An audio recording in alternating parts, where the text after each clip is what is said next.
കുട്ടികളെ നമസ്കാരം. അഷ്ടാംഗ യോഗത്തിൽ 8 അംഗങ്ങളാണ്. അതിൽ യമ നിയമ ആസന പ്രാണായാമ പ്രത്യാഹാര ധാരണ ധ്യാന സമാധി അങ്ങനെ 8 അംഗങ്ങളാണുള്ളത്.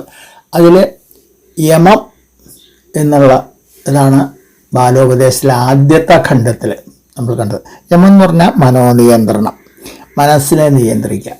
മിക്കവാറും അങ്ങനെയാണല്ലോ, ഷഡ്രിപുക്കൾ ഒക്കെ മനസ്സിൻ്റെ രോഗങ്ങളാണ് എന്ന് പറഞ്ഞു. അപ്പോൾ മനസ്സിനെ ആദ്യം നമുക്ക് നമ്മുടെ ചൊൽപ്പടിയിൽ നിർത്താൻ പറ്റിയാലാണ് ബാക്കി കാര്യങ്ങളൊക്കെ ചെയ്യാൻ പറ്റുള്ളൂ. അപ്പം അത് കഴിഞ്ഞ് ഇനി രണ്ടാമത്തെ ഖണ്ഡത്തിൽ നിയമങ്ങൾ, അത് നിത്യേന ചെയ്യേണ്ട കാര്യങ്ങൾ എന്തൊക്കെയാണ് എന്ന് പറഞ്ഞു തരാൻ തുടങ്ങുകയാണ് അദ്ദേഹം.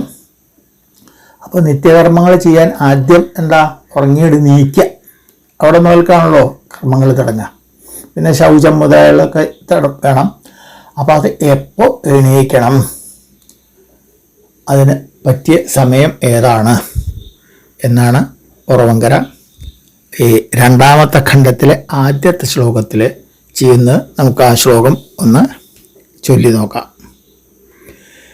നിത്യം പ്രഭാതസമയത്തുണരേണം ആയുസ്മൃത്യർത്ഥവൃദ്ധികരമാം പരം ആ പ്രയോഗം അത്യന്തമായുരവനം കരണീയമാർക്കും മർത്യന്നു സർവപുരുഷാർത്ഥം അതിനധീനം. ഇതിൻ്റെ അന്വയം, പ്രഭാത സമയത്ത് നിത്യം ഉണരണം. ആ പ്രയോഗം ആയുസ്മൃതി അർത്ഥവൃദ്ധികരമാണ്. ആർക്കും ആയുരവനം അത്യന്തം കരണീയമാണ്. മർത്യന് സർവപുരുഷാർത്ഥം അതിന് അധീനമാണ്. ഇതിൽ വിഷമങ്ങളുള്ള പദങ്ങൾ നോക്കാം. പ്രഭാതം എന്ന് പറഞ്ഞാൽ നിങ്ങൾക്കറിയാം, സൂര്യൻ ഉദിക്കാറായ സമയം, സൂര്യോദയത്തിന് മുമ്പുള്ള സമയമാണ്.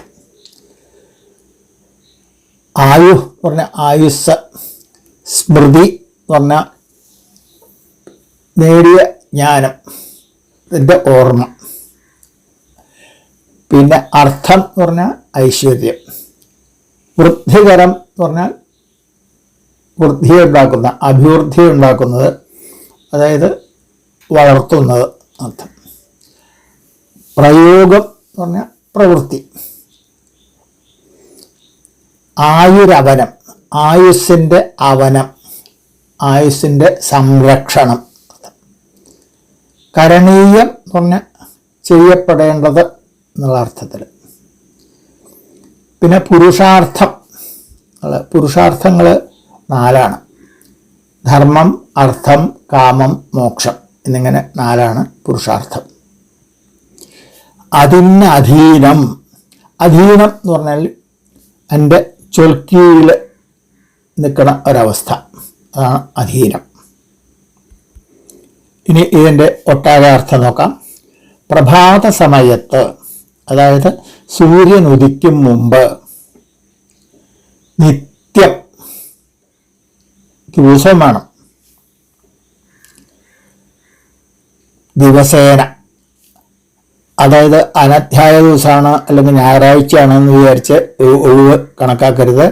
എല്ലാ ദിവസവും പ്രഭാത സമയത്ത് തന്നെ ഉണരണം.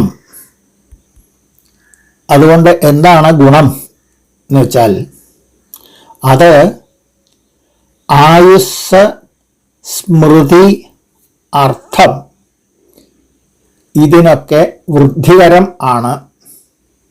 പരം, ഏറ്റവും ആ പ്രയോഗം. ആ പ്രവൃത്തി കൊണ്ടുള്ള ഗുണം എന്താണെന്ന് വെച്ചാൽ, അങ്ങേയറ്റം പരം എന്ന് പറഞ്ഞാൽ ആയുസ്സിനും ഓർമ്മശക്തിക്കും ഐശ്വര്യത്തിനും ഇത് സഹായകരമാണ്, അഭിവൃദ്ധി ഉണ്ടാക്കുന്നതാണ്, ഉത്തമമാണ് എന്നർത്ഥം. അപ്പം ആയുസ് ഉണ്ടാക്കുന്ന പറഞ്ഞാൽ എന്താ, ജീവിതകാലം കൂട്ടിക്കിട്ടും. ജീവിതകാലം കൂട്ടിക്കിട്ടുക എന്ന് പറഞ്ഞാൽ എൻ്റെ അർത്ഥം ജീവൻ എവിടെ നിൽക്കുന്നത്? നമ്മുടെ ശരീരത്തിലാണ്. ശരീരമാദ്യം ഖലു ധർമ്മസാധനം എന്ന് കേട്ടിട്ടുണ്ടാവും നിങ്ങൾ. ശരീരമില്ലെങ്കിൽ ഒക്കെ കഴിഞ്ഞില്ലേ? അപ്പോൾ ഈ ജീവൻ നിലനിൽക്കുന്ന ശരീരത്തിലാണ്. ഉടലിത തുളയൊൻപതുള്ള ചെമ്മൺകുടം അതിലുൾപ്പെടുമായുരാഖ്യതോയം ഇടയിടയിൽ ഒലിച്ചു ചോർന്നു പോവാനിടവരുമെങ്കിൽ അതിങ്കലെന്തു ചിത്രം കുഞ്ഞിക്കുട്ടൻ തമ്പുരാൻ പറഞ്ഞിട്ടുണ്ട്. അപ്പോൾ ഈ 9 തോളുള്ള കുടത്തിലുള്ള ജീവൻ ഇടയ്ക്കിടയ്ക്ക് ചോർന്നു പോയിച്ചാൽ അതിന് അതിശയില്ല. അപ്പോൾ നമുക്ക് എന്തായാലും ശരീര സംരക്ഷണം ചെയ്താലാണ് ജീവൻ നിലനിർത്താൻ പറ്റുള്ളൂ. യോഗശാസ്ത്രത്തിലും പറയുന്നുണ്ട്, ആമകുംഭം ആണ് നമ്മുടെ ശരീരം. അത് ചൂളയ്ക്ക് വയ്ക്കാത്ത ഒരു കുടമാണ്. ഇപ്പം ഈ കുടം, ചൂളയ്ക്ക് വയ്ക്കാത്ത കുടം സംസാര സാഗരത്തിൽ ഇട്ട് കഴിഞ്ഞാൽ അത് പെട്ടെന്ന് അരിഞ്ഞു പോവും, പൊട്ടിപ്പോവും, കേടുന്നു പോവും. അപ്പം അതിനെ യോഗമാകുന്ന തീ കൊണ്ട് അതിനെ ചൂളയ്ക്ക് വെക്കണം. എന്നാലാണ് അതിന് ഘടശുദ്ധി ഉണ്ടാവുള്ളൂ, ആ കുടത്തിന് ഉറപ്പുണ്ടാവുള്ളൂ എന്ന് പറയുന്നുണ്ട്. അപ്പോൾ ശരീര സംരക്ഷണം ആണ് ഒരു കണക്കിൽ ഈ ജീവൻ്റെ സംരക്ഷണം. അപ്പോൾ ജീവൻ്റെ സംരക്ഷണം അത്യന്തം കരണീയമാണ് എല്ലാവർക്കും എന്ന് എടുത്തു പറയേണ്ട കവി. അത്യന്തം അങ്ങേയറ്റത്ത് ആയുരവനം, ആയുസ്സിനെ സംരക്ഷിക്കുക എന്നുള്ള കർമ്മം അത്യന്തം കരണീയമാണ്, ഏറ്റവും ചെയ്യപ്പെടേണ്ട സംഗതിയാണ്. എല്ലാവർക്കും, ഒരാൾക്ക് ഒഴിവില്ല എന്നർത്ഥം, എല്ലാവർക്കും ഇത് ചെയ്യേണ്ടതാണ്. അതെന്താ കാരണം എന്നാണ് അവസാനത്തെ വരിയിൽ പറയുന്നത്. മർത്യന്ന സർവപുരുഷാർത്ഥം അതിനധീനം. ഈ പുരുഷാർത്ഥം നേടണമെങ്കിൽ ഈ ആയുസ് ഉണ്ടാവും. ആയുസ്സിൻ്റെ അധീനത്തിലാണ് പുരുഷാർത്ഥം കിടക്കുന്നത് എന്നർത്ഥം. ആയുസ്സിൻ്റെ ചൊൽപ്പടിയിലാണ്. കാരണം ആയുസ്സില്ലെങ്കിൽ പുരുഷാർത്ഥം നേടാൻ കിട്ടില്ല എന്നർത്ഥം. എന്താ ഈ പുരുഷാർത്ഥം? പുരുഷാർത്ഥം എന്ന് പറഞ്ഞാൽ ധർമ്മം, അർത്ഥം, കാമം, മോക്ഷം എന്നിങ്ങനെ 4 സംഗതികളാണ്. ഇതിൽ ഇപ്പോൾ കുട്ടികളെ, നിങ്ങൾ കുട്ടിക്കാലത്ത് പഠിക്കുന്നില്ലേ ധർമ്മം, എന്ത് ചെയ്യണം, എന്ത് ചെയ്യരുത്, ഏതാണ് സൽക്കർമ്മങ്ങൾ, ദുഷ്കർമ്മങ്ങൾ ഏതാണ്, ഏതൊക്കെ ഒഴിവാക്കണം, ഏത് ചെയ്യണം എന്നുള്ളതൊക്കെ അങ്ങനെ ജ്ഞാനം നേടുക, അതാണ് ധർമ്മം. പിന്നീടാണ് ഈ പഠിപ്പ് കഴിഞ്ഞാൽ പിന്നെ അർത്ഥസമ്പാദനം. അർത്ഥം എന്ന് പറഞ്ഞാൽ ധനം, ഐശ്വര്യം. അപ്പോൾ പിന്നെ പഠിപ്പ് കഴിഞ്ഞാൽ പഠിപ്പിനനുസരിച്ചുള്ള എന്തെങ്കിലും ഒരു ജോലി തരപ്പെടുത്തുക, അതിൽ നിന്ന് കിട്ടുന്ന വരുമാനം കൊണ്ട് ജീവിക്കാനുള്ള നോക്കൽ, അതാണ് അർത്ഥം നേടിക്കൊണ്ടുള്ള ഗുണം.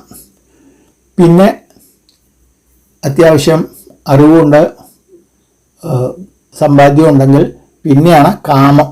അതായത് ഒരു വിവാഹം കഴിക്കുക, ഒരു വീട് വയ്ക്കുക, കുട്ടികൾ ഉണ്ടാവുക, അവരെ നോക്കുക മുതലായുള്ള കാമങ്ങൾ, നമ്മുടെ മോഹങ്ങൾ, അത് സാധിപ്പിച്ചെടുക്കുക എന്നുള്ളതാണ് 3ാമത്തെ പുരുഷാർത്ഥം. പിന്നെ 4ാമത്തെ പുരുഷാർത്ഥമാണ് മോക്ഷം. അതായത് അവസാനം ഇനി ഒരു ജന്മം ഉണ്ടാവാത്ത വിധത്തിൽ ഈശ്വരനിലേക്ക് അല്ലെങ്കിൽ മോക്ഷപ്രാപ്തി, അതായത് പുനരഭി ജനനം, പുനരഭി മരണം, പുനരഭി ജനനീയഠരേ ശയനം, അത് ഇല്ലാത്ത വിധത്തിലാവിത്തീര എന്നുള്ള സംഗതി. അപ്പോൾ ഈ പുരുഷാർത്ഥങ്ങൾ നേടണം വെച്ചാൽ ആയുസ് ഉണ്ടാവണം. ആയുസ് കൂടിക്കിട്ടണമെങ്കിൽ ഈ നിത്യം പ്രഭാത സമയത്ത് നേരത്തെ ഉണർന്ന് ഓരോ നിത്യവൃത്തികൾ ചെയ്തു തുടങ്ങണം എന്നർത്ഥം. അപ്പോൾ വളരെ കാര്യകാരണ സഹിതം നേരത്തെ ഉണരണേൻ്റെ ഗുണങ്ങൾ കവി വിവരിച്ചിരിക്കുകയാണ് ഈ ആദ്യത്തെ ശ്ലോകത്തിൽ. നമുക്ക് ആ ശ്ലോകം ഒന്നുകൂടി ചൊല്ലാം. നിത്യം പ്രഭാത സമയത്തുണരേണം ആയുസ്മൃത്യർത്ഥവൃദ്ധികരമാം പരം ആ പ്രയോഗം അത്യന്തമായുരവനം കരണീയമാർക്കും മർത്യന്നു സർവപുരുഷാർത്ഥം അതിനധീനം. പാശ്ചാത്യര് മനുഷ്യരെ അവർ ഉണർന്നെണീക്കുന്ന സമയം നോക്കിയിട്ട് 2 തരമായിട്ട് തിരിച്ചിട്ടുണ്ട്. ലാർക്സ് ആൻഡ് ഔൾസ്, വാനമ്പാടി പക്ഷി അല്ലെങ്കിൽ കൂമൻ. വൈകി കിടക്കുന്നതിനാൽ വൈകി എഴുന്നേൽക്കുന്നവരാണ് കൂമന്മാർ. ഇതിൽ ഏത് കൂട്ടരാണ് നല്ലത് എന്നവർ പറയുന്നില്ല. പക്ഷേ നമുക്ക് വളരെ കൃത്യമായിട്ടുള്ള ഇതുണ്ട്. നേരത്തെ നയിക്കുന്നതാണ് ഉത്തമം. അതിൻ്റെ കാര്യകാരണ സഹിതം ഇതിൽ വിവരിച്ചിട്ടുണ്ട് എന്നുള്ളത് നമ്മൾ മറക്കരുത്. ശ്ലോകം വീണ്ടും ചൊല്ലി ആവർത്തിച്ച് പഠിക്കുക. പുതിയ വാക്കുകൾ കിട്ടിയത് നോട്ട് ബുക്കിൽ എഴുതിയിട്ട് ഇടയ്ക്ക് ഓരോന്ന് വായിച്ച് നോക്കുക. ബാക്കി അടുത്ത ദിവസമാവട്ടെ. എല്ലാവർക്കും നമസ്കാരം.